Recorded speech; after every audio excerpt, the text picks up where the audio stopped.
Welcome, everybody, at another episode of the Wrestling vs. the World podcast. If you're only enjoying today's tweet, if not, what the hell ever?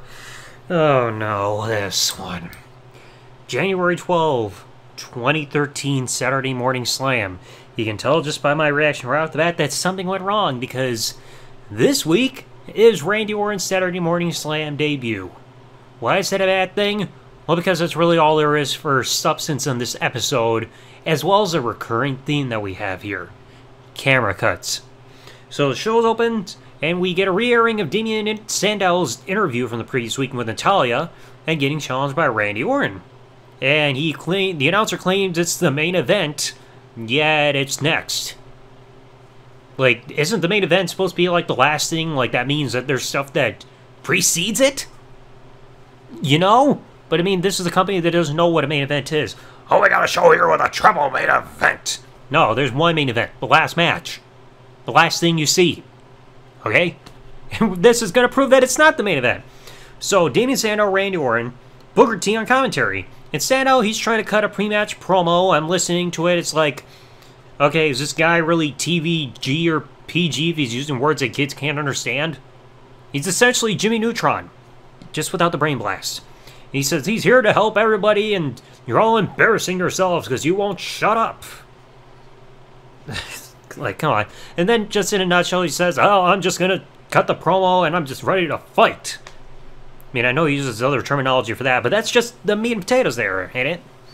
Then out comes Randy Orton making his entrance, and yes, he has a boner.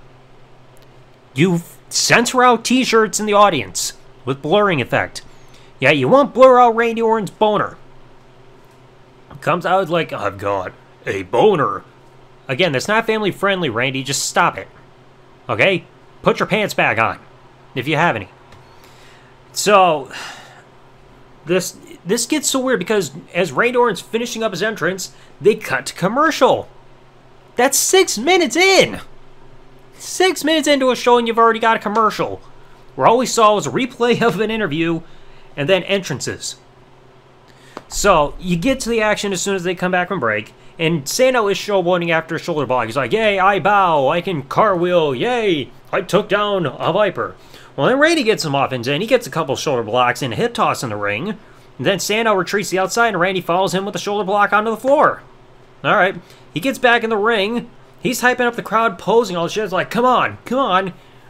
And that's just after 2 minutes of action, and then you cut away because of we gotta show a whole Be a Star commercial with Kofi Kingston saying that, "Oi, I'm Kofi Kingston," and saying how he got mocked because people called him Coffee, which makes sense to do that now because you have KO-FI for where people can buy a quote-unquote coffee.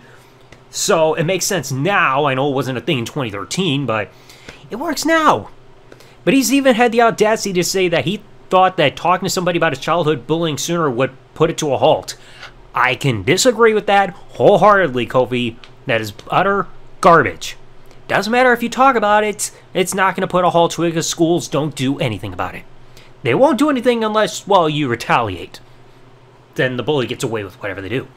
So then you come back from break after that, and Randy Orton, he's in a side headlock. He gets out of it by doing a back suplex, and we get the first camera cut of the night. This happens a lot. This is just like what we had with the Sheamus Titus O'Neil match not too long ago. Randy even does that vertical leap dropkick. Camera cut treatment.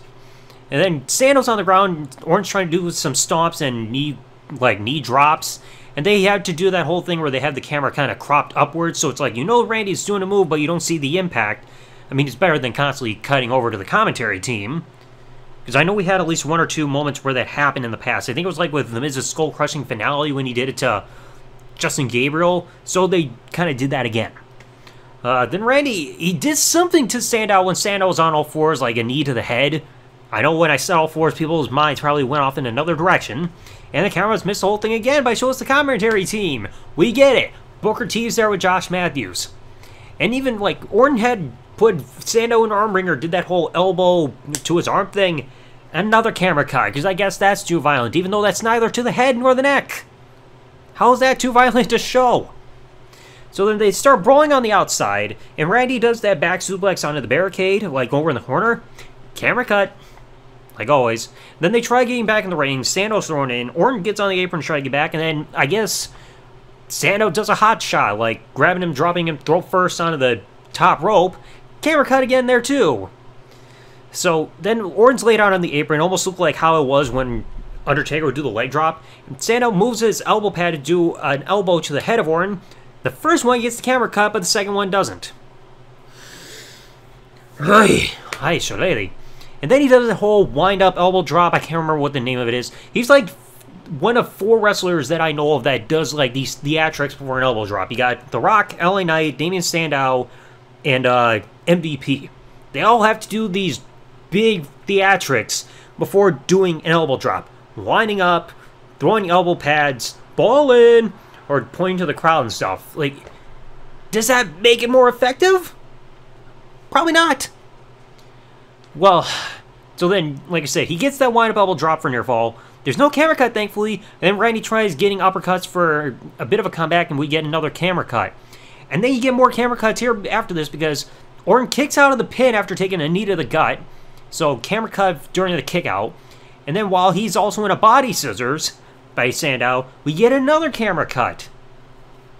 What happened there to make us constantly have to be reminded that Booker T and Josh Matthews were on commentary? Was that body scissors so violent that you had to, like, squirm away? So, Randy's finally getting out of the hold. He's doing punches and uppercuts. Those get camera cuts again, and I'm tuning out. I'm tuning out here. Sando, and once you get back from break, Sando tries to go for surprisingly, a springboard Brett's roll moonsault, and he misses, so splatter on the canvas, and Randy starts doing his comeback. There's no camera cuts here. He starts waving his arms like he's trying to fly to tell the audience to wake up. Come on, kids, stop drooling. Here comes the exciting part. So then he's trying to go for that hangman DDT. Sando slips out of it, but then Randy drapes him over on the ropes for that on the other side of the ring. And then that DDT gets camera cut. And then he hits the RKO, who's after Sandow gets himself up out of the corner. Another camera cut, and Randy wins. There was barely any time of action between when they came back from that commercial to this. Usually you have more than just a couple of minutes, but there was literally like a couple minutes of action since that commercial, because they did not time this out for editing properly done at all. You know, it's like you don't expect the finish to happen that quickly after the commercial break. But then that's not it, because we get one more little tidbit to fill up the last minute or two of time, because we get a Saturday morning spotlight on Sheamus. Oi, I'm goofy, fella. I'll bro kick your camera, and I'm Irish. We get it. And then that just leads up to announcing that next time on Saturday Morning Slam, Sheamus is returning to the show. Who's he going to go against? Not sure, but I can bet there's going to be a lot of camera cuts there, aren't there?